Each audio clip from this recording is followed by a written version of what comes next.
السلام علیکم ورحمۃ اللہ وبرکاتہ۔ اعوذ باللہ من الشیطان الرجیم، بسم اللہ الرحمن الرحیم۔ الحمد للہ والصلاة والسلام علی رسول اللہ وآلہ آل اللہ، واللعنۃ الدائمۃ علی اعدائہم اعداء اللہ من یوم عداوتہم الی یوم لقاء اللہ۔ عباد اللہ، اوصیکم ونفسی بتقوی اللہ، اتقوا اللہ فإن خیر الزاد التقوی۔ بندگان خدا، آپ سب کو اور اپنے نفس کو تقوی الہی کی وصیت کرتا ہوں، تقوی الہی کی نصیحت کرتا ہوں، تقوی الہی کی جانب دعوت دیتا ہوں و تاکید کرتا ہوں کہ اپنی زندگی تقوی کے مطابق بسر کریں، تقوی کے زیر سایہ زندگی گزاریں، تقوی کی بنیاد پر نظام زندگی قائم کریں۔ تقوی حفاظتی تدبیر ہے انسانی حیات کے لیے، انسان کی انفرادی حیات کے لیے، انسان کی عائلی حیات کے لیے، انسان کی سماجی حیات کے لیے، انسان کی سیاسی حیات کے لیے، انسان کی معاشی حیات کے لیے، انسان کی قومی اور اجتماعی حیات کے لیے تقوی تدبیر ہے حفاظتی، اور اسی تدبیر کے تحت انسانی زندگی محفوظ ہے۔ آج ہم ساری دنیا کو مشاہدہ کرتے ہیں، اور بالخصوص اپنی مملکت اور اپنی سرزمین اور اپنی قوم کو دیکھیں۔ تقوی نہ ہونے کی بنیاد پر انسانی زندگی اور مسلمین کی زندگی اس سرزمین پر غیر محفوظ ہے۔ کوئی شعبہ ایسا نہیں ہے جس سے ہم مطمئن ہوں، بلکہ ہر شعبہ زندگی عدم تحفظ کا شکار ہے، بلکہ انسان کی ساری توانائی اپنی بقا میں لگی ہوئی ہے۔ ہر طرح کا فسق و فجور حکم فرما ہے۔ حیات انسانی کے تحفظ کی تدبیر اس وقت اس مملکت کی اشد ضرورت ہے۔ پاکستان جن مشکلات کا سامنا کر رہا ہے، مملکت، ریاست، حکومت، عوام اور دین و مذہب جن آفات کا شکار ہیں، ان سے تحفظ فقط تقوی کے اندر ہی ممکن ہے، اور تقوی کے بغیر یہی حالت جو موجود ہے یہ جاری رہے گی، اور یہ مہلک حالت ہے۔ پاکستان کی موجودہ سیاسی، سماجی اور معاشی صورتحال نے عذاب کی شکل اختیار کر لی ہے۔ مراحل سختیوں کے مختلف ہیں۔ ایک مرحلہ میں سختی ہے، دوسرے مرحلہ میں یہ بڑھ کر مشکل بن جاتی ہے، اور تیسرے مرحلہ میں یہ بڑھ کر عذاب بن جاتی ہے۔ اس وقت پاکستان سختیوں سے نکل چکا ہے، مشکلات سے بھی باہر آ گیا ہے، عذاب کی حالت میں مبتلا ہو گیا ہے، اور اس عذاب کے اسباب ہم نے خود فراہم کیے ہیں۔ تقوی کی بات میں ہم قرآن کریم کی اس فصل کو پڑھ رہے تھے جس میں اللہ تعالیٰ نے تقوی کا حکم دیا ہے، فرمان۔ اب اس اثنا میں ہم موجودہ صورتحال کے تناظر میں قرآنی بات کو تطبیقی بناتے ہیں، عملی بناتے ہیں، تاکہ یہ تقوی کی بات ہماری عملی زندگی میں نتیجہ خیز اور نتیجہ بھی اس کا نکلے۔ یوں نہ ہو کہ ہم ایک ہوائی بحث، فلکی بحث تقویٰ کی کرتے رہیں جس کا زمین سے، ملک سے، مملکت سے اور قوم سے کوئی تعلق نہ ہو، جیسا کہ عموماً کیا جاتا ہے۔ تدریس، تعلیم اور تبلیغ کے موقع پر زیادہ تر تبلیغی حصہ فلکیات سے مربوط ہوتا ہے، یعنی انسان کی عملی زمینی زندگی کے متعلق نہیں ہوتا۔ اس لیے ہمیں تقویٰ کو ساتھ ساتھ تطبیقی طور پر بھی ملاحظہ کرنا ہے اور ایک تجربی طور پر بھی تقویٰ کو دیکھنا ہے کہ تقویٰ ایک تجربی چیز ہے، تجرباتی چیز ہے۔ یوں نہیں ہے کہ فقط ایک اعتقادی امر ہے جس کو ذہن میں رکھ لے اور آخرت سنور جائے گی۔ تجرباتی امور پر ایمان رکھیں، تجربہ نہ کریں تو ان کا کوئی فائدہ نہیں ہے۔ وہ ایمان نہ دنیا میں کام آتا ہے نہ آخرت میں کام آتا ہے۔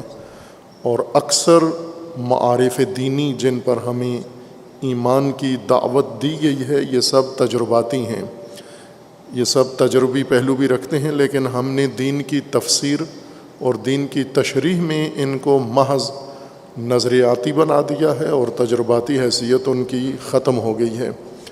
اور دوسرا یہ کہ ان کو زمینی حیثیت ان کی ختم کر کے ان کو فلکی رنگ دے دیا ہے، جن پر صرف آپ ایمان رکھیں یا ذہن میں رکھیں اور آخرت میں نتیجہ اس کا لے لیں۔ تقویٰ تجرباتی چیز ہے اور زمینی تقویٰ ذکر کیا گیا ہے۔ تو آج یہ مملکت تقویٰ سے خالی ہو گئی ہے، جس کے نتیجے میں تقویٰ کی متضاد حالت یعنی فسق اور فجور حکم فرما ہے۔ فسق اور فجور کی شدید لہر، آندھی پاکستان کے اوپر چل رہی ہے اور اس کی لپیٹ میں تمام مملکت اور ساری قوم اور تمام طبقات اس کی لپیٹ میں ہیں۔ مرد اس کی لپیٹ میں ہیں، عورتیں اس کی لپیٹ میں ہیں، بچے اس کی زد میں ہیں، علماء اس کی زد میں ہیں، دیندار اس کی زد میں ہیں، بے دین اس کی زد میں ہیں، سیاسی اس کی زد میں ہیں، حکمران اس کی زد میں ہیں، رعایا اس کی زد میں ہیں۔ کوئی طبقہ مستثنیٰ نہیں ہے جو اس فسق و فجور کی شدید آندھی سے متاثر نہ ہو رہا ہو۔ حتیٰ چھوٹے بچے شیرخوار بھی اس کی زد میں ہیں، متاثر ہو رہے ہیں۔ ظاہر تقویٰ کا تقابل قرآن نے فسق و فجور سے کیا ہے۔ فَأَلْهَمَهَا فُجُورَهَا وَتَقْوَاهَا، اللہ تعالیٰ نے قرآن مجید میں تقویٰ و فجور کو آپس میں متقابل قرار دے کر یہ فرمایا ہے کہ دو حالتوں سے انسانی زندگی، انسانی سماج خالی نہیں ہے، تقویٰ اور فجور سے۔ اگر تقویٰ نہیں ہے تو یقیناً فجور ہے۔ فجور یعنی حفاظتی تدبیر کو پھلانگ کر باہر آ جانا، یہ فجور ہے، اور وہی حالت اس وقت اس مملکت کے اوپر حکم فرما ہے۔ زندگی کے اصلی 4 میدان ہیں، زمینی زندگی کے 4 میدان ہیں۔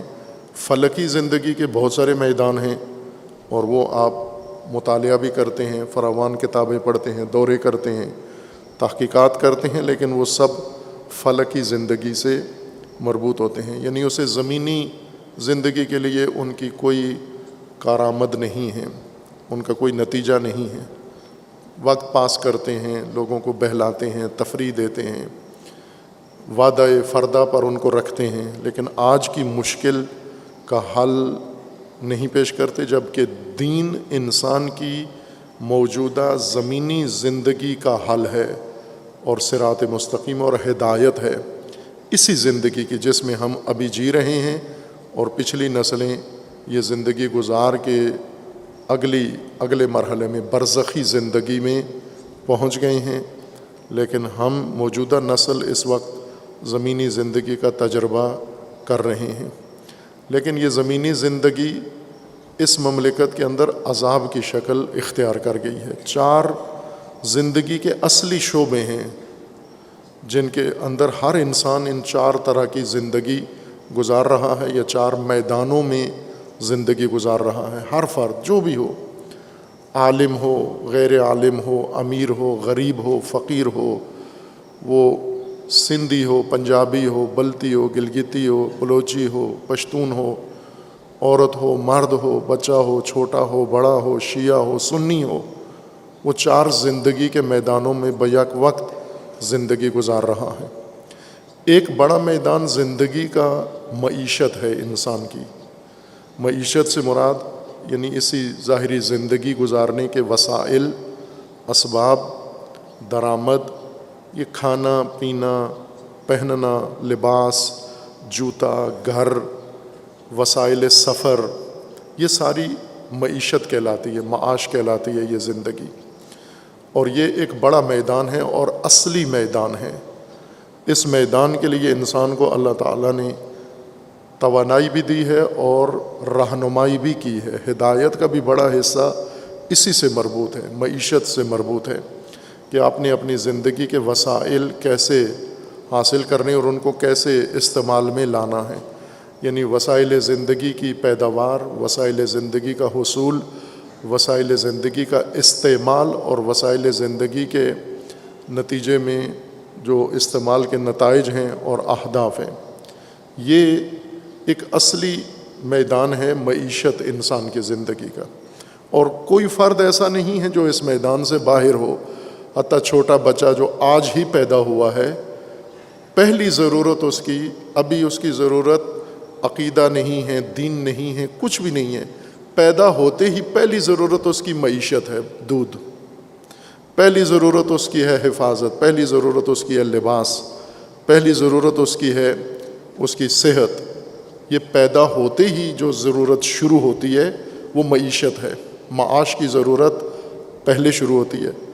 آپ اگر پہلے دن کے بچے کو تعلیم دینا شروع کر دیں، اسے اکیڈمی بھیج دیں، شیرخوار جو آج ہی پیدا ہوا ہے، ابھی ابھی اس کی ناف کٹی ہے، اور آپ اسے تقریریں سنائیں، اسے ایمان بتائیں، اسے اعتقاد بتائیں، اسے آخرت سمجھائیں، اس کی ابھی موجودہ ضرورت بالفعل ضرورت پوری کرو، اور وہ ہے معیشت اس کی۔ اس کے لیے دودھ کا اہتمام کرو، اس کی صحت کا اہتمام کرو، اور اس کی موجودہ زندگی کے جو ضروریات ہیں وہ پوری کرو اس کے لیے۔ دوسری زندگی انسان کی معیشت کے ساتھ ساتھ بڑا میدان ہے جو سب کا تجربہ ہے، یعنی ہر آدمی اس میدان میں زندگی گزار رہا ہے، نہ یہ کہ اس زندگی کا تماشائی ہے۔ وہ ہے خواہشات اور شہوات۔ شہوات بھی زندگی کا اصلی میدان ہے، خواہشات۔ ہر انسان اس خواہشات کی میدان میں زندگی گزار رہا ہے، چھوٹا ہو بڑا ہو، عورت ہو مرد ہو، مذہبی ہو غیر مذہبی ہو، امیر ہو غریب ہو، خواہشات ایک فطری انسان کے اندر تقاضا ہے۔ تیسرا میدان اصلی زندگی کا انسان کا وہ ہے دین و مذہب۔ دین و مذہب بھی ہر انسان کا تجربہ ہے، کسی بھی حالت میں ہو، مسلمان ہو غیر مسلمان ہو، بالآخر کسی نہ کسی دینی طور کا، دینی طریقے کا وہ پابند ہے۔ حتیٰ اگر بے دین ہے، ملحد ہے، کافر ہے، تو بھی مذہبی زندگی کا تجربہ کر رہا ہے، مذہبی میدان میں اس نے کوئی نہ کوئی کردار اپنایا ہوا ہے۔ یہ انکار کرنا دین کا، یہ بھی دین ہی کے بارے میں ایک عکس العمل ہے، اور دین کے مقابلے میں ایک رویہ ہے انسان کا۔ یوں نہیں کہ جو دین کا انکار کرتے ہیں وہ دینی زندگی بسر نہیں کر رہے ہوتے، اس کو بے دینی کا نام دے دیں، لیکن دین ہی کی تقسیم میں آتا ہے کہ یا انسان دین کے مطابق جی رہا ہے یا دین سے باہر زندگی گزار رہا ہے۔ اور چوتھا اصلی میدان دین کا وہ ہے سیاست، کہ ہر انسان اپنی سماجی زندگی گزار رہا ہے، اور سماجی زندگی کا بڑا حصہ سیاست سے تعلق رکھتا ہے۔ سیاست سے مراد پاکستان کی قوم میں ایک بات معلوم نہیں کہاں سے بیٹھ گئی ہے، لگتا ہے کسی مولانا نے بات کی، چونکہ مولانا کی تلقین یہ قوم نہیں بھولتی، غلط بھی کہہ دے، کلمہ غلط پڑھ دے، یہ وہی رٹ لیتے ہیں کہ صحیح ایسے ہی ہوگا، ممکن ہے نعوذ باللہ حضرت جبریل سے اشتباہ ہو گیا ہو، اصل بات وہ ہے جو مولوی کہہ رہا ہے۔ یہ لگتا ہے کسی مولوی کی تلقین ہے کہ سیاست کا مطلب ہوتا ہے انتخابات. نہ عزیز من، سیاست کا معنی انتخابات نہیں ہے. سیاست کا مطلب ہوتا ہے مملکت کی تدبیر، نظم امور. سیاست کا مطلب ہوتا ہے مملکت چلانا، مملکت کے جملہ امور کی سرپرستی کرنا، مملکت کے سارے اندر رہنے والے عوام، ان کے متعلقہ جتنے شعبے ہیں ان سب کے لیے منصوبہ بنانا، ان کے لیے مدیریت کرنا اور ان کی مدیریت کے لیے دستور بنانا، یہ سارا سیاست کے زمرے میں آتا ہے. خوب ظاہر ہے کہ چھوٹا بڑا ہر ایک مملکت کے اندر زندگی گزار رہا ہے اور سیاست کے سائے میں زندگی گزار رہا ہے. جیسے ابھی گرمی ہے، چھوٹے بڑے امیر غریب شیعہ سنی سب گرمی کی زد میں ہیں، اسی طرح سب کی زندگی پر سیاست کا بھی سایہ ہے. یعنی مملکت کے کچھ مدیر ہیں، حکمران ہیں، اور انہوں نے مملکت کے لیے تدبیر بنائی ہوئی ہے، چارہ جوئی کی ہوئی ہے اور قوانین بنا کے نافذ کرتے ہیں، اور عوام مجبور ہیں اسی قوانین اور اس آئین کے مطابق زندگی گزاریں. یہ 4 زندگی کے اصلی میدان ہیں، اور انہی 4 میں انسان کو ہدایت کی بھی ضرورت ہے. باقی شعبے ان کے لوازمات ہیں. جیسے میں مثال سے اگر سمجھانا چاہوں آپ کو، کھیل کا ایک میدان ہوتا ہے، اسٹیڈیم. اس میدان میں اصل وہ کھیلنے کی جگہ ہے جہاں پر ٹیمیں اترتی ہیں اور آپس میں مقابلہ کرتی ہیں. لیکن اسٹیڈیم بھی ہوتا ہے، اس میں اسٹیڈیم میں بیٹھنے کی جگہ بھی ہوتی ہیں، سیٹیں بھی ہوتی ہیں. وہ اصلی جگہ نہیں ہوتی. اصلی جگہ جہاں کھلاڑی کھیلتے ہیں، یہ اصل میدان یہ ہے. جہاں بیٹھتے ہیں وہ اصل میدان نہیں ہے، وہ فرعی میدان ہے یا فرعی حصہ ہے اسٹیڈیم کا یا میدان کا. یا جہاں پر ان کا ڈریسنگ روم ہے، جہاں پر کھیل کے یونیفارم چینج کرتے ہیں، بدلتے ہیں، یا وقفے کے دوران وہاں جا کر چائے پیتے ہیں، پانی پیتے ہیں، یہ اصلی میدان کا حصہ نہیں ہوتے. یہ اس کے لوازمات یا فرعی حصہ ہوتا ہے. یا گیٹ ہوتے ہیں، تلاشی لی جاتی ہے، اور بہت سارے کام کھیل کے میدان کے ارد گرد بہت ساری چیزیں آپ کو نظر آئیں گی جو اصلی نہیں ہوتی. اسی طرح زندگی کا اصل اسٹیڈیم یہ 4 چیزیں ہیں: معیشت ہے، خواہشات ہیں، اور دین ہے، اور اسی طرح سیاست ہے. باقی اس کے لوازمات ہیں. باقی کسی جگہ اس کا ڈریسنگ روم ہے، کسی جگہ اس کا تماشائی سیٹیں لگی ہوئی ہیں، کسی جگہ اندر داخل ہونے کے لیے دروازہ لگا ہوا ہے، کسی جگہ کوئی اور سہولت. اسی چیز کے لیے اصل کام بھی کھیلنا ہے، اور میدان وہ ہے جہاں کھیلتے ہیں. زندگی کا یہ اصل میدان ہے. ان 4 میادین میں تقوی انسان کے لیے ضروری ہے. تدبیر تقوی ان 4 کے لیے ضروری ہے. معیشت کے میدان میں تقوی ضروری ہے. اسی طرح خواہشات، چونکہ انسان کی عملی تجرباتی زندگی یہ ہے خواہشات کی زندگی.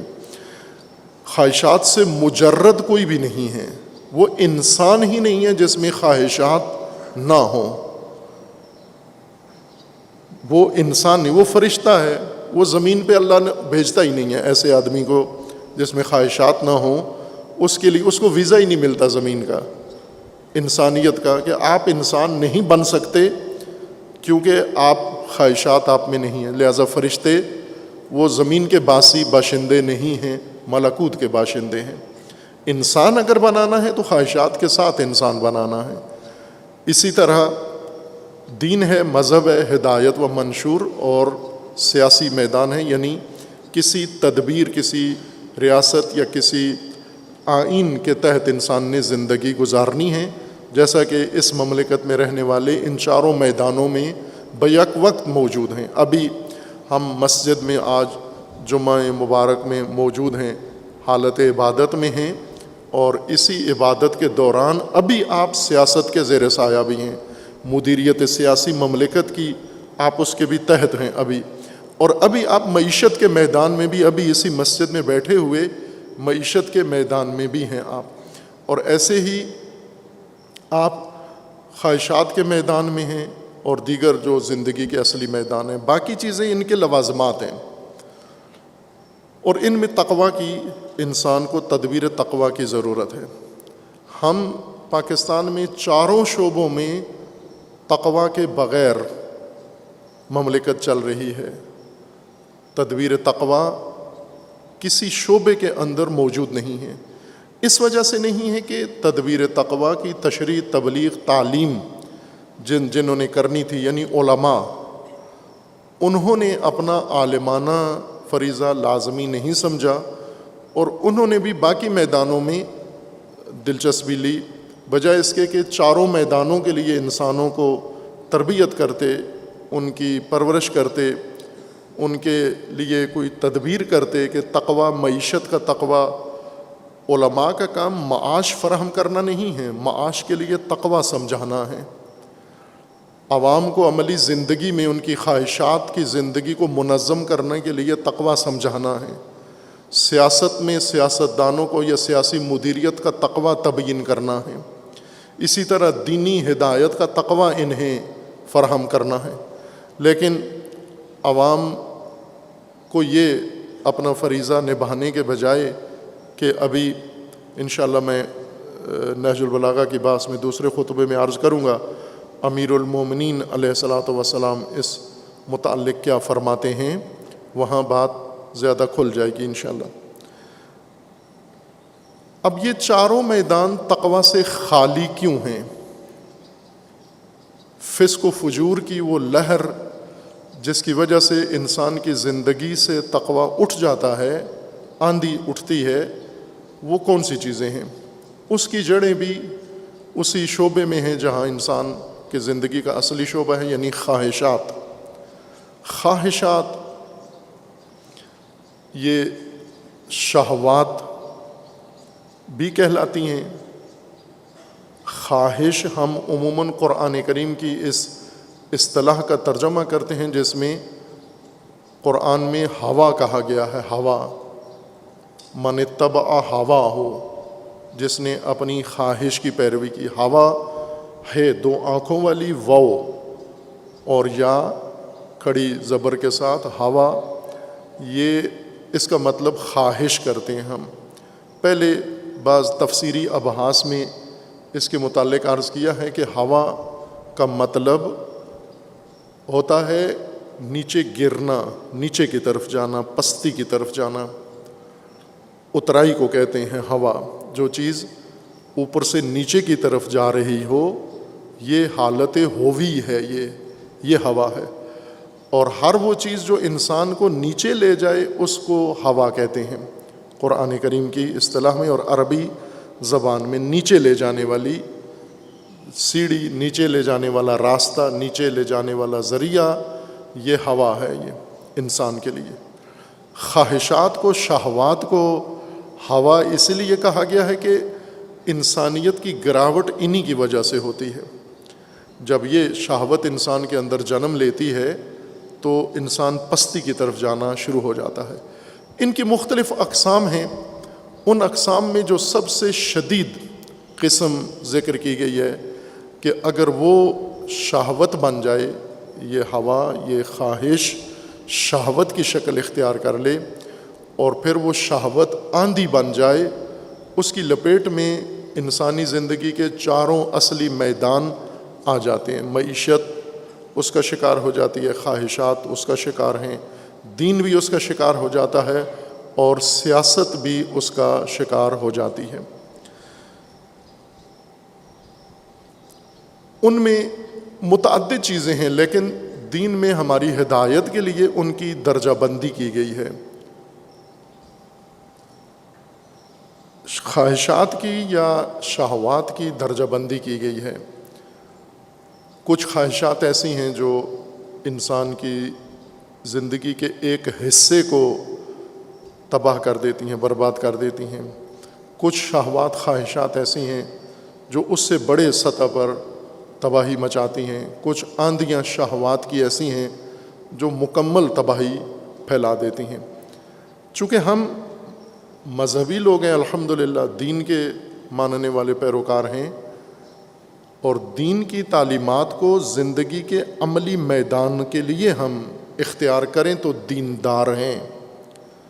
جیسے سرمایہ دار اس کو نہیں کہتے جس نے آئی کام کر لیا ہو، بی کام کر لیا ہو اور MBA کر لیا ہو، یعنی اکاؤنٹس جس نے پڑھا ہو، چارٹرڈ اکاؤنٹنٹ بھی ہو جائے، حساب کتاب کا دنیا کا سب سے بڑا ماہر، اس کو حساب دان کہتے ہیں لیکن سرمایہ دار نہیں کہتے۔ سرمایہ دار ممکن ہے وہ پڑھا لکھا ہی نہ ہو، بالکل ان پڑھ ہو، لیکن سرمایہ اس کے پاس ہے، سرمایہ کا مالک ہے، تو سرمایہ دار کہلاتا ہے۔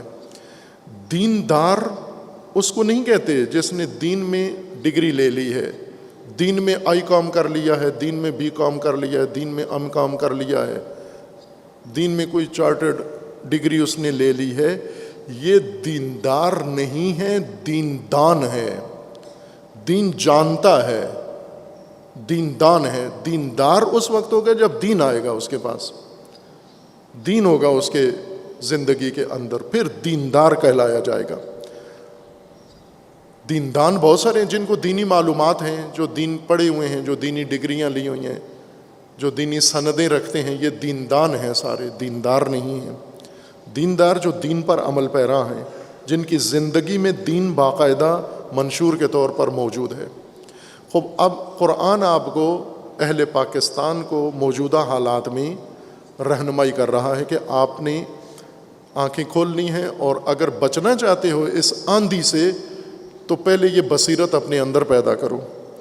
ایک عنوان ہے دین کے اندر حب الریاست کا، حب الریاسہ، حب الدنیا اور حب الریاسہ، وہی خواہشات، شہوات ہیں، لیکن شہوات میں سب سے بڑی شہوت، تباہ کن اور نابود کنندہ شہوت، وہ حب الریاست ہے۔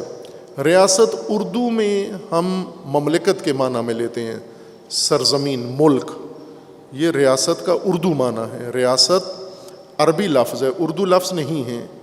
اردو میں بے شک اسی معنی میں کریں جس کا مطلب اسٹیٹ کرتے ہیں آپ۔ پاکستان کی حکومت ہے اور پاکستان کی ریاست ہے۔ ریاست پاکستان، وزیر اعظم حکومت کا سربراہ ہوتا ہے، ریاست کا سربراہ صدر ہوتا ہے۔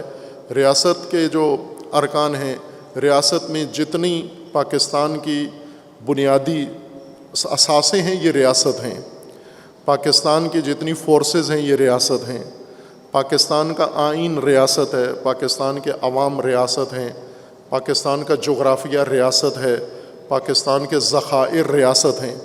حکومت اس ریاست کو چلانے کے لیے ہوتی ہے، یعنی ریاست گاڑی کو کہتے ہیں، حکومت ڈرائیور کو کہتے ہیں۔ یہ شاید آسان ترین مثال ریاست اور حکومت کا معنی سمجھنے کے لیے ہوتا ہے کہ ریاست گاڑی ہے، حکومت ڈرائیور ہے، ریاست ٹرین ہے، جہاز ہے، اور پائلٹ کا نام حکومت ہے۔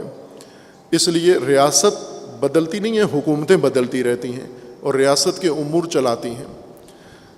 یہ اردو معنی ہے ریاست کا۔ عربی میں ریاست کہتے ہیں قیادت کو، لیڈرشپ کو۔ کہیں بھی رئیس، ریاست اس معنی میں استعمال نہیں ہوا جو اردو میں استعمال ہوتا ہے، اس طرف دھیان رکھیں، توجہ رکھیں۔ ریاست قیادت کو کہتے ہیں عربی زبان میں، لیڈرشپ یعنی پیشوا بننا، کسی سربراہ بننا، بڑا بننا، لیڈر بننا، اس کو ریاست کہتے ہیں۔ خوب، یہ ضروری بھی ہے مملکت چلانے کے لیے رئیس، ریاست عربی معنی میں، یعنی لیڈرشپ کا ہونا، قیادت کا ہونا، امامت کا ہونا، یہ ضروری ہے۔ اس کے بغیر مملکت، حکومت نہیں چل سکتی۔ لیکن یہی جو مملکت کی ضرورت ہے، یہ انسان کے لیے خطرناک بھی بن جاتی ہے۔ یہ ریاست، قیادت، جب یہ اس کی چاہت انسان کے اندر پیدا ہو، اس کی خواہش انسان کے اندر پیدا ہو، اور اس کی حب پیدا ہو جائے انسان کے اندر، یعنی انسان قیادت کا حریص بن جائے، قیادت کا شائق بن جائے، قیادت کا خواہاں بن جائے۔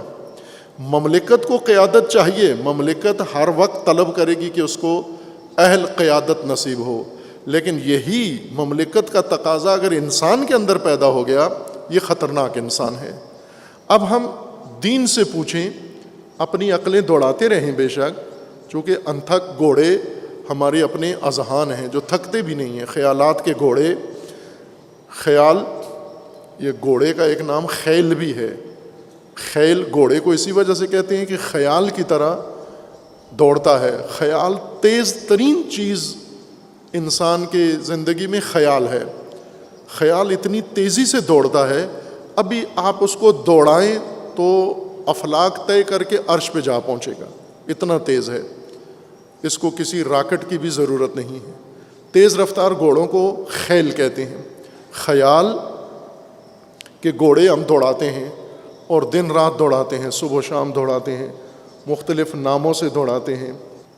خیالات کے گھوڑے ہم نے دوڑائے، اور خیالات کے گھوڑے کی خوبی یہ ہے کہ کہیں اس کو پہنچنا نہیں ہوتا اور واپس بھی نہیں آتا. یوں نہیں کہ خیال دوڑ کے پھر گھوڑا واپس آ جاتا ہے، وہیں کھپ کے مر جاتا ہے. یعنی خیال وہیں نابود ہو جاتا ہے، تباہ ہو جاتا ہے، ختم ہو جاتا ہے خیال. اور یہ تخیلاتی کام ہمارا دن رات جاری ہے. ہم دین کی طرف آئیں، خیال کے گھوڑوں سے اتریں، خیال کی ریس کے میدان سے باہر آئیں، دین کی طرف آئیں. اور یہ جو میں نے کہا خیال کے گھوڑے، یہ کوئی تصوراتی بات نہیں ہے. ہم صبح و شام جب آپس میں بیٹھ کے یہی موضوعات، ملکی موضوعات، فلاں موضوعات، تو تخیلات سے ہی کام لے رہے ہوتے ہیں. حتیٰ معلومات تک نہیں ہوتی ہمارے پاس، تخیلات کے ذریعے کر رہے ہیں. ہم آئیں اللہ کی دین کی طرف رہنمائی حاصل کریں کہ اس وقت مملکت میں کیا آشوب برپا ہے. اس کو عنوان دیا ہے دین نے حب الریاست کا. ایک شہوت انسان میں پیدا ہوتی ہے قیادت کی، جو سب سے بری شہوت ہے. جنسی شہوت، مال کی شہوت، یہ سب ہے. حب المال، حب الدنیا، حب الشہوات، یہ قرآن کریم کے الفاظ ہیں. حب الشہوات من النساء، عورتوں کے بارے میں شہوت، بچوں کی شہوت، اولاد کی شہوت، مال کی شہوت اور دنیا کی شہوت. یہ سب شہوات ہیں جو انسان کو تباہ کرتی ہیں. ان سب میں ہمارے نزدیک جو ماحول ہے، اس کے نزدیک شاید سب سے بری شہوت جنسی شہوت ہے. مذمت اس کی کرتے ہیں، ہے سب کے اندر ہے، لیکن اس کی مذمت بھی کرتے ہیں اور شہوت رانی بھی کرتے ہیں. یہ عجیب عمل ہے. جو کام خود کرتے ہیں اس کی مذمت بھی کرتے ہیں، شہوت رانی کرتے ہیں سب. اور ہم سمجھتے ہیں کہ جنسی شہوت سب سے بڑی شہوت ہے. اگر یہ کسی میں پیدا ہو جائے اور کھل جائے تو اس کو بے حیا اور بے شرم کہتے ہیں. لیکن دین ایسے نہیں کہتا. دین کے نزدیک سب سے بری شہوت، تباہ کن شہوت، نابود کنندہ شہوت، وہ قیادت اور ریاست کی شہوت ہے. جنسی شہوت سے اتنی تباہی نہیں پھیلتی جتنی اس شہوت سے تباہی پھیلتی ہے. اب اس کے بارے میں آپ ملاحظہ فرمائیں دین ہمیں کیا حکم دیتا ہے اور ہم اس وقت ملک میں کس چیز کی لپیٹ میں ہیں. قرآن کریم میں سورہ مبارکہ قصص میں آیت 83 میں اللہ تعالیٰ کا فرمانا ہے تلک الدار الآخرہ نجعلها للذین لا یریدون علوا فی الارض ولا فسادا والعاقبۃ للمتقین. یہ دار آخرت، زندگی اخروی، نتیجہ اخروی. اس زندگی کا نتیجہ آخرت بعد کو کہتے ہیں عربی زبان میں. اولا پہلے، آخرت بعد میں. اب آخرت سے ہمارے ذہن میں فوراً قیامت آ جاتی ہے. آخرت یعنی قیامت. آخرت کا معنی قیامت نہیں ہے، قیامت کے لیے الگ لفظ استعمال ہوا ہے. اسی قیامت کے منظر کو آخرت اس وجہ سے کہا گیا ہے کہ بعد میں ہے، اس زندگی کا بعد ہے. یعنی جیسے آپ فصل کاٹتے ہیں تو بعد میں فصل کاشت کرتے ہیں، بعد میں فصل اگاتی ہے، نتیجہ لیتے ہیں. تو وہ آخرت، فصل کی، کسان کی آخرت کیا ہے؟ فصل، جو محصول حاصل ہوا ہے. یہی انسان کی زندگی کا بعد میں آنے والا نتیجہ یہ آخرت کہلاتا ہے. تلک الدار الآخرہ، وہ اخروی نتیجہ، وہ کس کے لیے ہے؟ ان لوگوں کے لیے ہے للذین لا یریدون علوا فی الارض ولا فسادا. وہ لوگ جو زندگی میں، اس اولا میں، اس موجودہ زندگی میں علو و برتری اور دوسروں کے اوپر مسلط ہونے کی خواہش نہیں رکھتے. لا یریدون علوا فی الارض، زمین پر قبضہ، زمین کے اوپر اپنی قیادت، زمین کے اوپر اپنی حکمرانی، زمین کے اوپر اپنا تسلط نہیں چاہتے. یہ ان کے لیے ہے دار آخرت. ولا فسادا، اور نہ ہی فساد چاہتے ہیں. جو زمین میں دو کام چاہتے ہیں، زمین میں فساد فی الارض اور علو فی الارض، ریاست فی الارض. زمین کے مالک بننا چاہتے ہیں، زمین کے سردار بننا چاہتے ہیں، زمین کے اکابر بننا چاہتے ہیں، زمین کے اوپر مسلط ہونا چاہتے ہیں. ان کے لیے دار آخرت نہیں ہے. دار آخرت یعنی وہ نتیجہ جو اللہ نے مقرر کیا ہے، ان کے لیے جہنم ہے. والعاقبۃ للمتقین، عاقبت وہ جو اخروی انجام ہے، فرجام ہے، وہ متقین کے لیے ہے جو اس زندگی میں باتقویٰ رہیں گے. متقی ذکر کرنا، یریدون فی الارض علوا، یہ ارادہ علو و فساد کے مقابلے میں متقی ذکر کیا گیا ہے. متقی قرآن کی اصطلاح میں اس کو کہتے ہیں کہ جو زندگی گزاری ہے زمین پر، لیکن اس کے اندر یہ حب ریاست پیدا نہیں ہوئی. تقویٰ وہ حفاظتی تدبیر جس کے تحت انسان نے اپنے آپ کو بھی محفوظ کیا اور اپنی زمین اور اپنی قوم و ملک کو بھی محفوظ رکھا. وہ حب ریاست سے خالی کرنا اپنے آپ کو اور اپنی سرزمین کو. اس کے بارے میں روایات ہیں، بہت ہی اہم روایات ہیں، انہیں توجہ فرمائیں. یہ ثواب کے لیے نہیں ہیں، زندگی کے لیے ہیں، عملی زندگی. یہ چار میدان جو آپ نے زندگی کے آپ کی خدمت میں عرض کیے ہیں، معیشت ہے، خواہشات ہیں، اور دین ہے، اور سیاست. یہ چار اصلی گراؤنڈ ہیں. باقی ساری زندگی وہ اس کے لوازمات میں سے ہے. ان ابی الحسن علیہ السلام انہ ذکر رجلا فقال انہ یحب الریاست فقال. امام ابی الحسن علیہ السلام کے بارگاہ میں یہ ذکر کیا گیا کہ ایک شخص کے اندر ریاست کی محبت ہے، قیادت کا بہت شوق رکھتا ہے. وہ شوق قیادت جو پاکستانی مذہبی اپنی واجبات میں سے سمجھتے ہیں کہ سب سے بڑا متقی وہ ہے جس کے اندر حب قیادت ہو، قیادت کا شوق ہو. اب سنیں اس کے بارے میں ائمہ کیا فرماتے ہیں، مکتب امامت میں اس کے بارے میں کیا بیان ہے. ایک شخص کا ذکر امام علیہ السلام کے سامنے کیا گیا اور یہ کہا گیا کہ اس کے اندر قیادت کا شوق ہے، ریاست کا شوق ہے. فقال ما ذئبان ذاریان فی غنم قد تفرق رعاؤہ بأضر فی دین المسلم من طلب الریاست. امام علیہ السلام نے جو جواب دیا اس سے آپ اندازہ لگا لیں کہ یہ عذاب اور یہ شہوت کتنی خطرناک ہے ایک قوم اور ملک و مملکت کے لیے اور دین و رعایا کے لیے.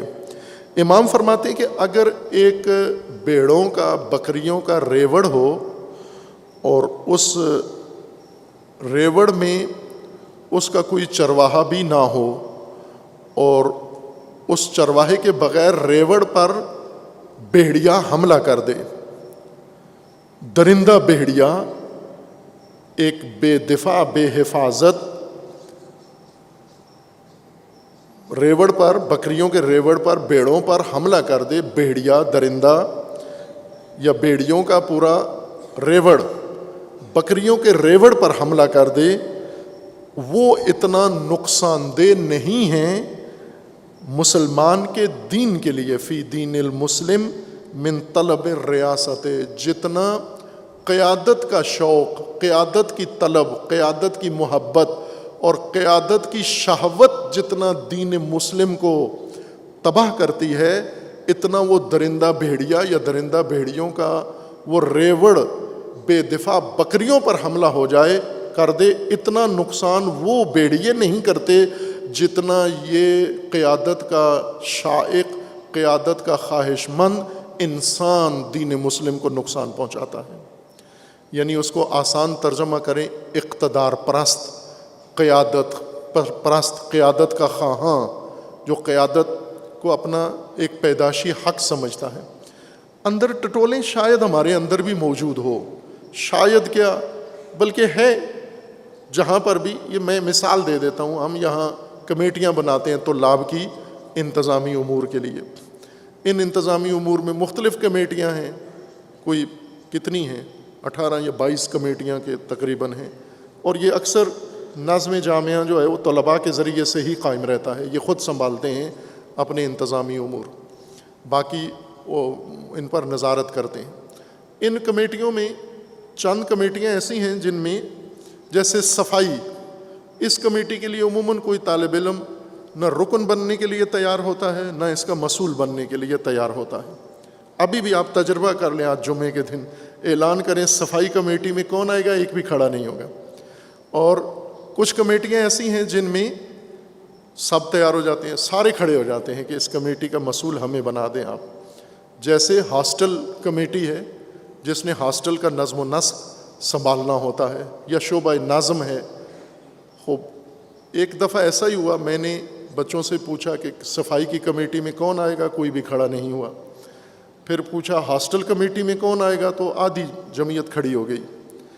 تو میں نے انہی سے سوال کیا کہ وہ بھی کمیٹی ہے، یہ بھی کمیٹی ہے، اس کمیٹی میں کوئی رغبت نہیں ہے، اس کمیٹی میں اتنی رغبت ہے، تو اس کی وجہ کیا ہے؟ تو ایک سب سے چھوٹا بچہ جو ابھی نہیں ہے، یہاں چلا گیا تھا، سب سے چھوٹا بچہ یہاں پر، وہ کھڑا ہو گیا. اس نے اجازت مانگی کہ میں جواب دوں. میں نے کہا آپ جواب دیں. تو اس نے بڑے اپنے بچگانہ انداز میں کہا کہ آغا صاحب چودراہٹ کا مسئلہ ہے، چودراہٹ، کہ صفائی کمیٹی میں چودراہٹ نہیں ہے، ہاسٹل کمیٹی میں ہاسٹل کا مسئول چودھری ہوتا ہے، چونکہ اسی نے سلانا ہے، اسی نے جگانا ہے، اسی نے ادھر ادھر، تو چودراہٹ کا مسئلہ ہے. خوب یہ وہ چھپی ہوئی، جس طرح علامہ کا شعر ہے نا کہ ہوس وہ بڑی مشکل سے ہوتا ہے انسان میں نا، وہ ذوق ابراہیمی پیدا ہوتا ہے. ہوس چھپ کے انسان کے اندر کوئی گھر بنا لیتی ہے اور اس کو پیشوائی کا چسکا پڑ جاتا ہے. جہاں ریاست ہو، قیادت ہو، اس کے خواہاں سب ہیں ہم، لیکن جہاں خدمت ہو، جہاں پر زحمت ہو، جہاں محنت ہو، ایک بھی تیار نہیں ہے ہم. بس اس کا مطلب ہے کہ بیماری کا جرثومہ وائرس اندر ہے، ایکٹیو نہیں ہوا. ایکٹیو کیوں نہیں ہوا؟ چونکہ ابھی اس کو موقع نہیں ملا. ہمارے استاد بزرگوار عظیم الشان حضرت حسن زادہ عملی قدس سرو کہ بارہا ان کا ذکر کیا ہے میں نے، وہ ہمیشہ ہمیں یہ کہا کرتے تھے کہ ابھی آپ طالب علمی کے مرحلے میں ہو تو اس طالب علمی کے تقویٰ میں کبھی اپنے غلط فہمی میں نہ پڑ جانا کہ آپ بہت پارسا اور بڑے متقی لوگ ہو. وقت آنے دو، میدان آنے دو. جب میدان آئے گا پھر پتہ چلے گا کہ آپ کیا ہو. ابھی وہ کہتے تھے طالب علمی کے زمانے میں اپنے بارے میں غلط رائے قائم نہ کر لینا کہ ہم تو بڑے پارسا لوگ ہیں، چونکہ دنیا ساری مبتلا ہے، ہم محفوظ ہیں. نہ، یہ غلط احساس ہے. یہ وقت آنے دو، وقت آنے پر پتہ چلے گا. خوب یہ حب الریاست درندہ بھیڑیے سے خطرناک انسان ہے جس کے اندر قیادت کا شوق ہو، جس کے اندر ریاست کا شوق ہو، جس کے اندر اقتدار کا شوق ہو، کسی بھی سطح پر، مسجد کا اقتدار، مدرسے کا اقتدار، شہر کا اقتدار، کمیٹی کا اقتدار، کہیں بھی اقتدار کی بات آئے، اگر یہ اندر خواہش اٹھتی ہے تو اس کے بارے میں ہوشیار ہو جاؤ. اس بارے میں متعدد روایات ہیں، انشاءاللہ ایک ایک کر کے آپ کی خدمت میں عرض کریں گے کہ اس وقت ملک کس عذاب ناک اور عذاب آور آندھی کی لپیٹ میں ہے. وہ ہے حب الریاست. یہ مملکت جسے ہم فراموش کر چکے ہیں اور اس کے بغیر ہم خیالات کے ذریعے سے ملکی مسائل کو حل کرنا چاہتے ہیں. اس مملکت کا حل ہے تقویٰ، اور تقویٰ ان 4 زندگی کے میدانوں میں، جن میں سے یہی خواہشات کا میدان سب سے اہم ہے. اگر ہم سمجھ جائیں اور خود کنارہ کش ہو جائیں اور اقتدار پرستوں سے دور ہو جائیں، آپ نے مملکت کی اصلاح کی بنیاد رکھ دی ہے. اگر آپ اپنے اندر سے یہ شوق مٹا دیں اور جو ان کے اندر ہے ان سے دور ہو جائیں، ان بھیڑیوں سے دور ہو جائیں. قرآن امام ان کو بھیڑیا کہہ رہے ہیں. حب الریاست جس کے اندر ہے، یہ درندہ چوپائے بھیڑیے سے زیادہ خطرناک ہے. اور یہ تجربہ بھی پاکستان کا یہی کہتا ہے، خصوصاً اگر اس کے اندر دوسرے عوامل بھی شامل ہو جائیں۔ اللہ تعالی ہم سب کو ان آفات سے، فسق و فجور سے اور شہوات کی گراوٹ سے اور حب ریاست سے سب کو اللہ تعالی محفوظ فرمائے انشاءاللہ۔ اعوذ باللہ من الشیطان الرجیم، بسم اللہ الرحمن الرحیم۔ انا اعطیناک الکوثر فصل لربک وانحر ان شانئک هو الابتر۔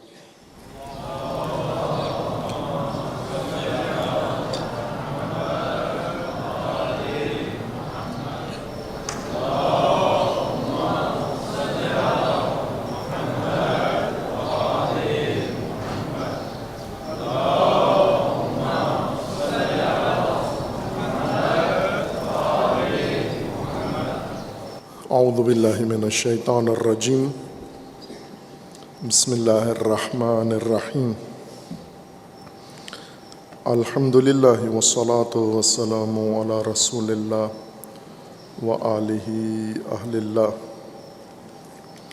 سیما علی امیر المؤمنین علی ابن ابی طالب علیہ الصلاۃ والسلام و فاطمۃ الزہرا سیدۃ النساء العالمین والحسن والحسین سیدی شباب اہل الجنہ و سبطی الرحمہ و علی ابن الحسین و محمد ابن علی و جعفر ابن محمد و موسیٰ ابن جعفر و علی ابن موسیٰ و محمد ابن علی و علی ابن محمد والحسن ابن علی والحجت ابن الحسن القائم المنتظر المہدی، حجج اللہ علی عبادہ و امناؤہ فی بلادہ واللعن علی اعدائہم اجمعین من الآن الی قیام یوم الدین۔ عباد اللہ اوصیکم ونفسی بتقوی اللہ، اتقوا اللہ فإن خیر الزاد التقوی۔ بندگان خدا، آپ سب کو اور اپنے نفس کو تقوی الہی کی وصیت کرتا ہوں، تقوی الہی کی نصیحت کرتا ہوں، تقوی الہی کی جانب دعوت دیتا ہوں و تاکید کرتا ہوں کہ اپنی زندگی تقوی کے زیر سایہ گزاریں، تقوی کی بنیاد پر نظام زندگی قائم کریں، تقوی کے اندر معاملات زندگی انجام دیں۔ تقوی حفاظتی تدبیر ہے اور اس تدبیر کا عملی نمونہ امیر المومنین علیہ الصلاۃ والسلام کی سیرت طیبہ، حیات مبارکہ ہے، اور آپ کی حکمتیں اور ہدایتیں اور کلام نورانی نہج البلاغہ میں۔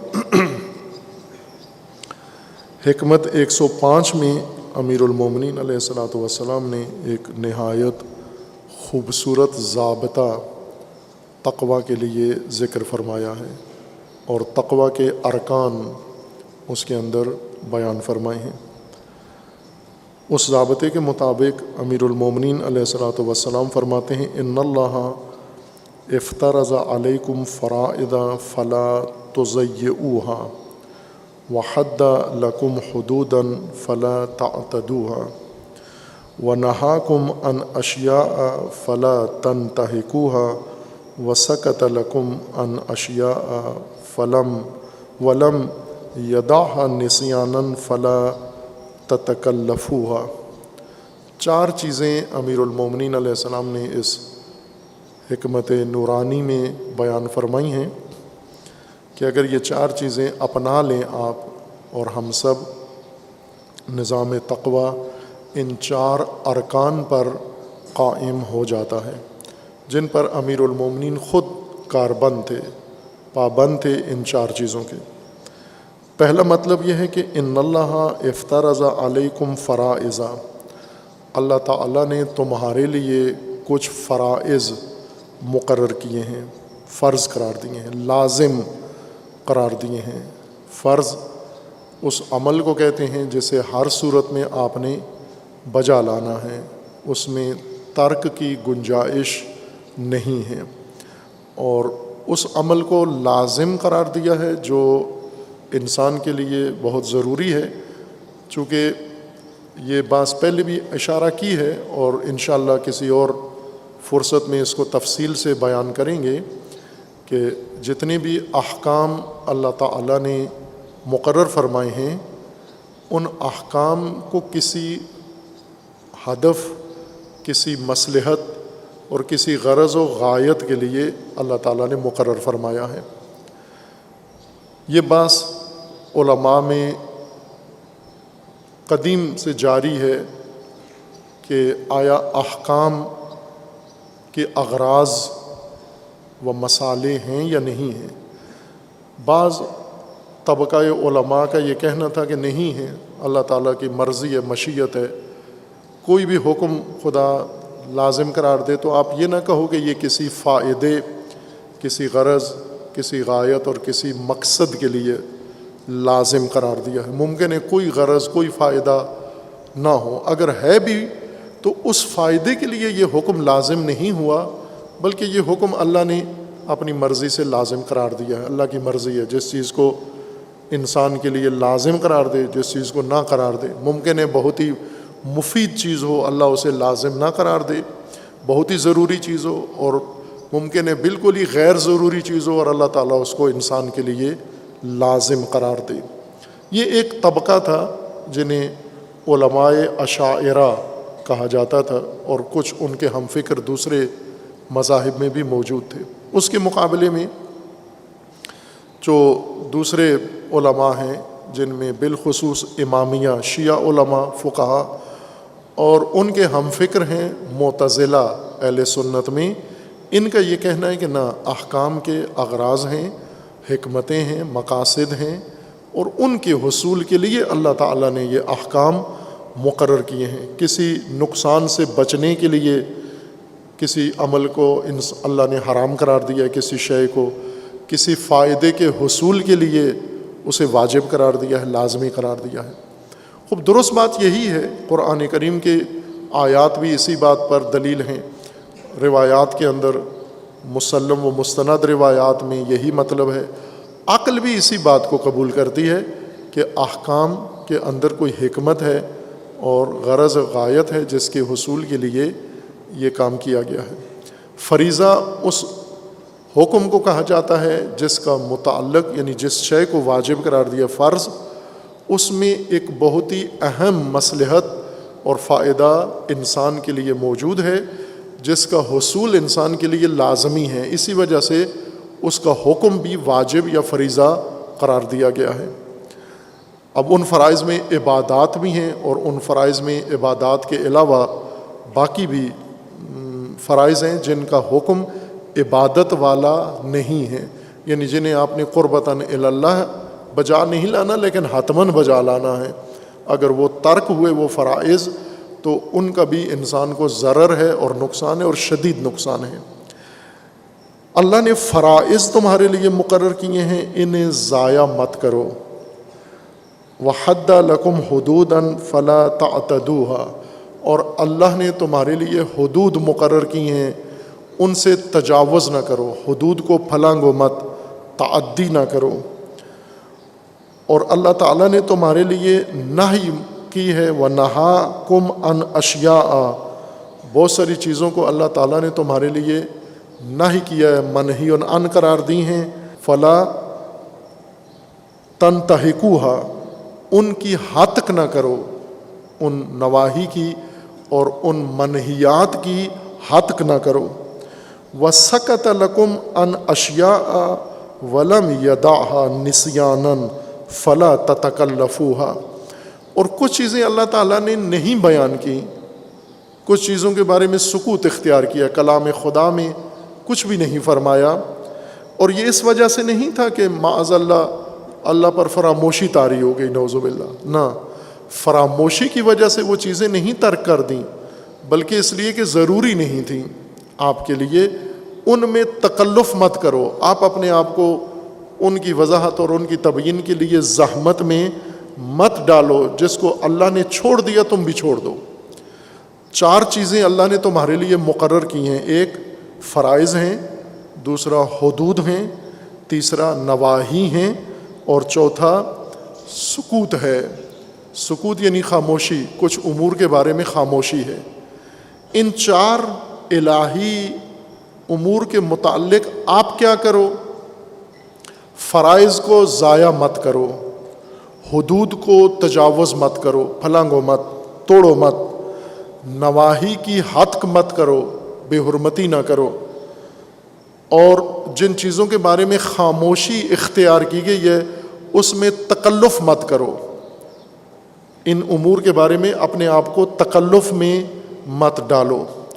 یہ بہت ہی اہم رہنمائی حقیقت ہے جو عملی طور پر انسان کم مراعات کرتے ہیں۔ حتیٰ مذہبی طبقہ بھی دیکھیں ان 4 چیزوں کے بارے میں، جیسے اللہ نے فرائض مقرر کیے ہیں، ان کو ضائع مت کرو۔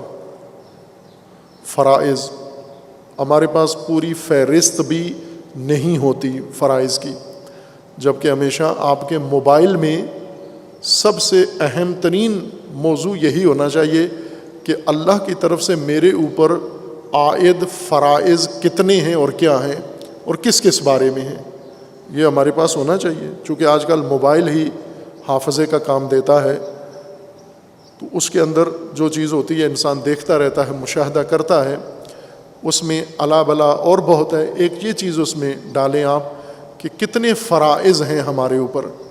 ان میں سے کچھ فرائض آپ کے رسالہ عملیہ میں، توضیح المسائل میں موجود ہیں، کچھ فرائض، اور بہت سارے فرائض نہیں ہیں رسالہ عملیہ میں، توضیح المسائل میں نہیں ہیں۔ ان فرائض کو بھی آپ اس میں شامل کر لیں، چونکہ دین کے فرائض اور فقہ کے فرائض میں فرق ہے۔ دین ایک وسیع جغرافیہ ہے اور فقہ اس کے اندر ایک محدود جغرافیہ ہے۔ میں اگر مثال دوں دین اور فقہ کی، جس کو آپ فقہ کہتے ہیں، دین اور فقہ کی مثال یہی ہے مملکت اور صوبہ۔ دین مملکت کا نام ہے اور فقہ ایک صوبہ ہے، ایک صوبہ، زیادہ بڑا بھی نہیں ہے لیکن ایک صوبہ ہے۔ ہم صوبائی نظام سے آشنا ہیں لیکن نہ بھی پورے صوبائی آئین سے بھی آشنا نہیں ہیں۔ یعنی دین کا ایک صوبہ، اردو میں پاکستانی تعبیر کے مطابق سمجھنے کے لیے مثال دے رہا ہوں، مملکت کے آئین کے بارے میں غافل ہیں، یعنی دین، صوبے کے بارے میں دلچسپی ہے لیکن وہ بھی محدود سطح تک، یعنی صوبے میں جیسے اندر ضلع ہیں اور ضلعوں کے اندر تحصیلیں ہیں اور تحصیلوں کے اندر محلے ہیں، یونین کونسلیں ہیں۔ اب ہماری دلچسپی کتنی ہے عام خود دیکھ لیں۔ بعض لوگ محلے کی حد تک، بعض ممکن ہے محلے میں بھی کوئی دلچسپی نہ رکھتے ہوں، اپنے گھر اور اپنی ذات کی حد تک ہیں، بعض ممکن ہے محلے میں دلچسپی رکھتے ہوں، بعض کو تحصیلی سطح پر پتہ ہو آئین کا، قانون کا، اور بعض ضلعی سطح پر، اور ممکن ہے بعض صوبائی سطح پر بھی فعال ہوں۔ خوب دین کے اندر بھی یہی تقسیم ہے۔ فقہ احکام شرعیہ ایک صوبہ ہے، اس صوبے کے اضلاع ہیں، ان اضلاع کے ذیل میں تحصیلیں ہیں، ان تحصیلوں کے ذیل میں کونسلیں ہیں، اور ان کے ذیل محلے ہیں اور پھر گھر ہیں۔ اب ہم اس فقہ یا دین میں کتنی حد تک آئے ہیں، دائرہ دین ہمارا کتنا ہے، ضلعی سطح کا دین ہے، تحصیلی سطح کا دین ہے، یونین کونسل کی سطح کا ہے یا صوبائی سطح کا ہے۔ اگر کوئی پوری فقہ پر بھی عمل کرے مکمل تو اس نے دین کا ایک صوبہ پر عمل کیا ہے، صوبائی آئین پر عمل کیا ہے، مملکت کا آئین ابھی رہتا ہے۔ لہٰذا آپ توضیح المسائل میں جا کر دیکھ لیں، امر بالمعروف کا کوئی تذکرہ اس میں نہیں ہے، وہاں پر مسلمانوں پر لازم نہیں ہے۔ اگر کسی نے اپنی استدلالی بحث میں بحث کی بھی ہے تو وہاں پر امر بالمعروف کی تفسیر ایسے کی ہے کہ بالکل لغو ہو گیا ہے، کیونکہ اس میں ایک یہ ہے کہ آپ امر بالمعروف اس وقت کریں جب 100% یقین ہو کہ تاثیر ہوگی، یعنی جو ہی میں بات کروں گا بندہ اٹھ کے سلوٹ کر کے کھڑا ہو کے جھک جائے گا، آمنا و صدقنا۔ ایسا کسی نبی کے سامنے بھی نہیں ہوا، لہٰذا امر بالمعروف کے وجوب کی پہلی شرط تاثیر ہے۔ دوسرا ہے یقین ہو آپ کو کہ ضرر نہیں ہوگا، نقصان نہیں ہوگا۔ یہ نہ ہو کہ وہ آپ کی ناک توڑ دے آگے سے، آپ امر بالمعروف کریں نہی عن المنکر کریں، وہ آپ کو چوٹ لگائے۔ اگر یہ یقین ہے کچھ نہیں ہوگا پھر کریں۔ اب ایسا امر بالمعروف تو میرے خیال میں نیک ترین لوگوں میں بھی کریں تو وہ بھی کچھ نہ کچھ رد عمل دکھا دیتے ہیں، تو یہ نہ ہونے کی برابر ہے۔ یعنی اس کا مطلب ہے امر بالمعروف عملی چیز نہیں ہے، یہ فریضہ نہیں ہے ذکر ان کے اندر۔ ایک اور فریضہ جو تمام دین جس کے اوپر سختی سے اور اصرار کے ساتھ پابندی کرتا ہے وہ ہے نظام امامت اور نظام حکومت کا قیام۔ لازمی ہے آپ پر، واجب ہے آپ پر۔ رسول اللہ صلی اللہ علیہ وآلہ وسلم پر سب سے پہلے یہ واجب تھا، اور اسی طرح سے قائم کیا نظام حکومت، نظام امامت رسول اللہ نے، اور پھر باقی احکام اس نظام کے اندر کے لیے ہیں۔ یہ جو صوبائی نظام ہے فقہ کا، یہ صوبائی نظام بھی بغیر سرپرستی کے ہے۔ آپ فقہ پر بھی عمل نہیں کر سکتے، چونکہ ابھی پاکستان میں 70 سال بعد ہمارے شریعت کورٹ کو سمجھ آئی ہے کہ ربا حرام ہے، لہٰذا انہوں نے حکم صادر کیا ہے 16 سال یا 19 سال کیس چلانے کے بعد کہ ربا حرام ہے۔ خوب ظاہر ہے کہ یہ مسئلہ یوں نہیں تھا، انہیں سمجھ میں نہیں آتا تھا۔ اب جب کہ شریعہ کورٹ نے حکم دے دیا ہے تو وزیر نے یہ فوراً دوسرے دن بیان دیا ہے کہ ہم شریعت کورٹ کے مطابق عمل کریں گے۔ صرف شریعت کورٹ ہمیں یہ سمجھا دے کہ کیسے ربا کو ختم کرنا ہے۔ خوب اب آ جائیں ساری دنیا مل کے بتائے ان کو کیسے ربا ختم کرنا ہے کوئی عالم مولانا؟ ایسے ہیں جنہوں نے ربا کا عنوان بدل دیا ہے اور اسے کہا ہے کہ ٹھیک ہے کھاؤ، آپ نیت اور کر لو آپ۔ جیسے وہ خان صاحب نے اپنی زوجہ محترمہ سے کہا تھا کہ تمہارا داڑھی نہیں ہے، تو انہوں نے کہا عورتوں کی نہیں ہوتی، انہوں نے کہا نیت کر لو تم داڑھی کی، نیت المومن خیر من عمل، داڑھی نہیں بھی ہے نیت کر لو، ثواب مل جائے گا، اجر مل جائے گا۔ لہٰذا نیت کر لو کہ ربا نہیں ہے، پھر کھاتے رہو جتنا مرضی ہے۔ خوب آپ بتاؤ نا کہ ربا نہیں ہے، ربا کے بغیر کیسے بینکنگ ہوگی؟ خوب آپ اس وقت ایران اسلامی ملک ہے، اسلامی قانون نافذ ہے، اسلامی حکومت ہے، اور مرحوم استاد مصباح یزدی رحمۃ اللہ علیہ کے بقول ایرانی بینک دنیا کے سب سے زیادہ ربوی بینک ہے، یعنی جو شرح سود ہے وہ دنیا میں سب سے زیادہ ہے، 22% تک دیتے ہیں، جو بہت زیادہ شرح سود ہے انہوں نے ابھی 13% کی ہے، وہ پہلے سے 22% دے رہے ہیں۔ خوب ظاہر ہے کہ یہ سود سے کس طرح سے ختم کریں اس کو، یہ نظام کی ضرورت ہے۔ آپ پوری فقہ پر بھی عمل نہیں کر سکتے، حدود خدا مطلقہ معطل ہیں۔ آپ عدالتوں میں جا کر دیکھیں، خیبر پختونخوا نے 70 سال 75 سال بعد پاکستان کے خیبر پختونخوا اسمبلی نے لواطیوں کو جو بچوں کے ساتھ زیادتی کرتے ہیں ان کے لیے عمر قید کی سزا، وہ بھی قرآنی سزا نہیں رکھی، اسلامی سزا، عمر قید کی سزا پہلی دفعہ اسلامی ملک کے اندر۔ کیوں نہیں کر سکتے یہ کام؟ کیا اسلام کے اندر سزا نہیں ہے؟ زنا محسنہ کرنے والے شادی شدہ جوڑے آپس میں ناجائز تعلقات ہر روز پکڑے جاتے ہیں، پھر گواہ نہ ہونے کی وجہ سے بری کر دیتے ہیں انہیں۔ اب یہ عدالتی قانون کہاں نافذ ہے آپ کا؟ اس لیے یہ وہ چیزیں ہیں جو نہیں ہیں موجود، لکھتے ہی نہیں ہیں فقہا ان کو۔ قیام حکومت اسلامی جو اوجب الواجبات ہے، سب سے پہلا واجب یہ ہے، باقی واجبات اس کی وجہ سے قائم ہوں گے، اس کے بارے میں فتویٰ ہی نہیں ہے کوئی۔ تو اس لیے میں نے کہا تھا کہ وہ صوبائی حصہ جو دین کا ہے وہ بھی وہ مصلحت پر مشتمل ہے کہ بہت ساری چیزیں اس زمانے میں نہیں ہیں، چونکہ امام غائب ہیں، دین بھی غائب، فرائض بھی غائب۔ یہ تو نہیں تھا دین کے اندر کہ امام کی غیبت سے دین بھی غائب ہو جائے گا، چونکہ رسول اللہ کی رحلت سے کچھ غائب نہیں ہوا۔ اگر رسول اللہ کی وفات سے کوئی حکم شریعت کا نسخ نہیں ہوا، اٹھا نہیں، ختم نہیں ہوا، ایکسپائر نہیں ہوا، تو امام کے ذریعے کیسے ہو سکتا ہے کہ امام غائب ہو جائیں یا امام دنیا سے اٹھ جائیں تو شریعت اٹھ جائے گی. اگر اٹھنا تھا کوئی حکم تو رسول اللہ کے اٹھنے سے اٹھ جانا چاہیے تھا. اس وقت سے تو ساری شریعت من و ان محفوظ ہے, تو یہ بھی محفوظ ہونا چاہیے. فرائض کی لمبی فہرست ہے, اور امیر المومنین فرماتے ہیں کہ اللہ تعالیٰ نے تم پر فرائض لاگو کیے ہیں, لازم قرار دیے ہیں. فلا تضیعوها, ان فرائض کو ضائع مت کرو, فرائض ضائع مت کرو. تضییع کے لیے نہیں ہے, ضائع کرنے کے لیے نہیں ہے, گنوانے کے لیے نہیں ہے, نظر انداز کرنے کے لیے نہیں ہے.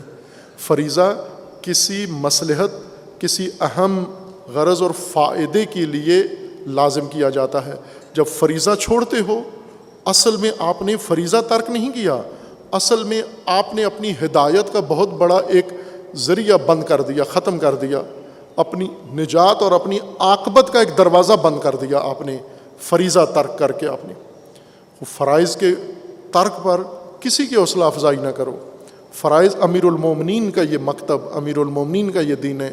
فرائض کے اوپر کوئی سمجھوتا مت کرو. فرائض صرف انجام دینے کے لیے ہیں, ان کے اوپر ہیر پھیر یا ساز باز کرنے کے لیے نہیں ہیں. اسی طرح حدود ہیں, حدود خدا ہیں, اور انہیں تجاوز مت کرو. اللہ تعالی ہم سب کو فرائض دین, حدود دین, نواہی دین اور